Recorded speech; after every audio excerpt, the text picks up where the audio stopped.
अस्सलामुअलैकुम। आज मैं आप लोगों के साथ पंजाबी मटन मसाला की एक बहुत ही डिलीशियस रेसिपी शेयर कर रही हूँ। ये बकरीद स्पेशल रेसिपी है, तो चलिए इसे बनाना हम शुरू करते हैं।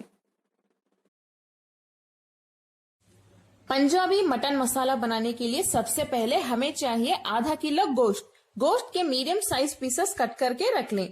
हम अब इसे मैरिनेट कर लेते हैं। तो देख लेते हैं मैरिनेशन के लिए हमें कौन सी इंग्रेडिएंट्स की जरूरत है।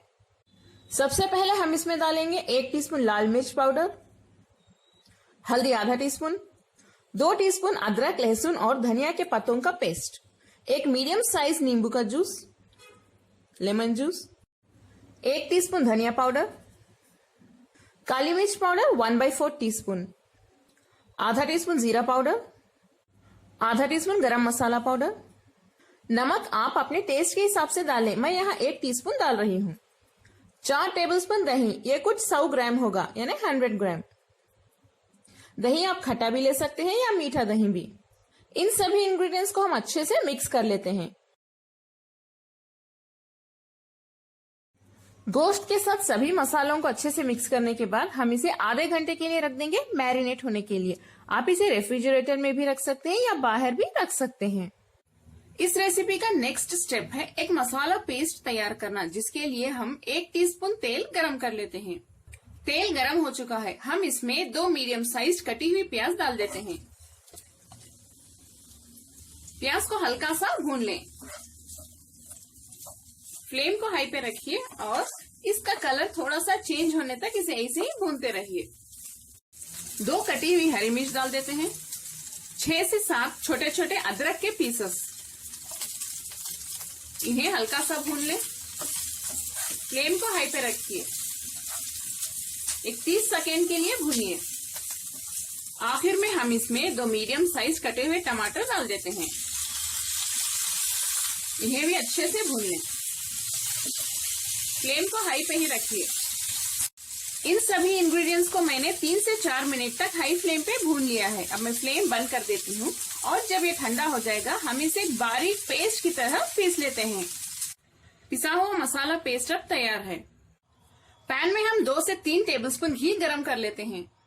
घी गरम हो चुका है। हम इसमें आधा टीस्पून काली मिर्च, 2 इलायची, 4 लौंग और 3 छोटे छोटे दालचीनी के पीसेस डाल देते हैं। फ्लेम को हाई पे रख के इसे सौटे कर लें। इसे 15 सेकेंड के लिए सौटे करने के बाद हम इसमें मैरिनेट किया हुआ गोश्त डाल देते हैं।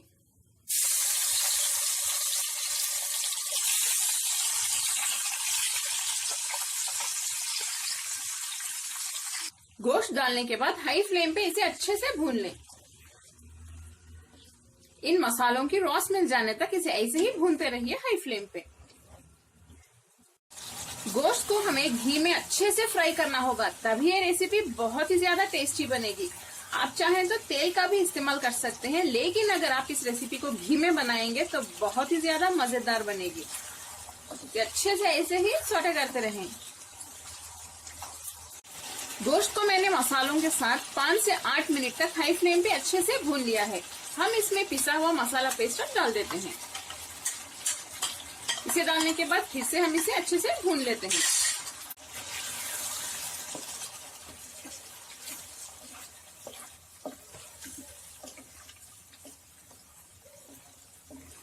हाई फ्लेम पे हमें अब इन मसालों को भूनना होगा। मसालों को मैंने हाई फ्लेम पे 5 मिनट के लिए अच्छे से भून लिया है। अब हम इसमें आधा कप पानी डाल देते हैं। आप चाहें तो थोड़ा सा नमक डाल सकते हैं, मैंने मैरिनेट करते वक्त डाला था। हम इसमें थोड़े से धनिया के पत्ते भी डाल देते हैं और जब ये पकना स्टार्ट हो जाए फ्लेम को लो पे रख दें और लो फ्लेम पे गोश्त हमारा कंप्लीटली 100% तक गलने तक इसे ऐसे ही गलाएंगे। आप चाहें तो गोश्त प्रेशर कुकर में भी गला सकते हैं, या अगर आपके पास प्रेशर कुकर ना हो तो आप पैन का भी इस्तेमाल कर सकते हैं। पैन में थोड़ा वक्त ज्यादा लगेगा। प्रेशर कुकर में बस 1 विजिल यानी 1 सीटी आने के बाद फ्लेम को लो पे रख दें। 10 मिनट के लिए गोश्त गल जाएगा। इस पे लिड बंद कर देते हैं। गोश्त हमारा गल चुका है और मजेदार पंजाबी मटन मसाला भी तैयार है। देखिए कितना टेस्टी लग रहा है। घी भी देखिए अच्छे से साइड्स में आ चुका है। इसमें बहुत अच्छी खुशबू आ रही है। आप इसे रोटी के साथ या परोठे के साथ भी खा सकते हैं। कमेंट्स में जरूर बताएं आपको मेरी आज की रेसिपी कैसी लगी। अगर आपको मेरी रेसिपी पसंद आई तो प्लीज मेरे चैनल कुक विद फेम को सब्सक्राइब करें और बेल आइकॉन भी प्रेस कर दें। लाइक करें और मेरे इस वीडियो को शेयर भी करें। अस्सलाम वालेकुम।